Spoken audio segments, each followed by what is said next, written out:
Cette information que nous vous révélions dès ce matin, du nouveau dans l'affaire du meurtre de Magomède, un jeune de 17 ans abattu en août dernier dans le quartier Croix-Rouge à Reims.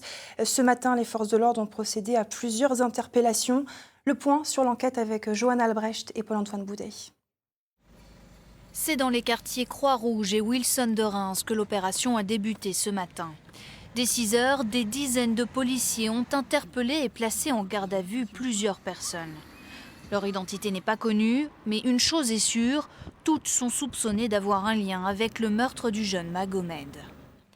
Le 17 août, quartier Croix-Rouge, il est 22h30 lorsque deux voitures passent devant cet immeuble de l'avenue du Général Bonaparte.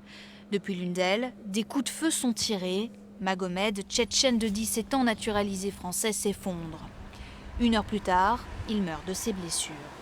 L'événement suscite alors beaucoup d'émotions. Le 23 août, plus de 300 personnes se réunissent pour un dernier hommage. Un brassard noir, signe de deuil, et un brassard blanc, signe de paix. Tous appellent au calme. Ces habitants craignent une escalade de la violence. Les incidents se sont multipliés depuis le début de l'année, même si personne ne peut dire s'ils ont un lien avec le drame. Certains évoquent des rivalités entre des groupes de jeunes issus des différents quartiers de Reims.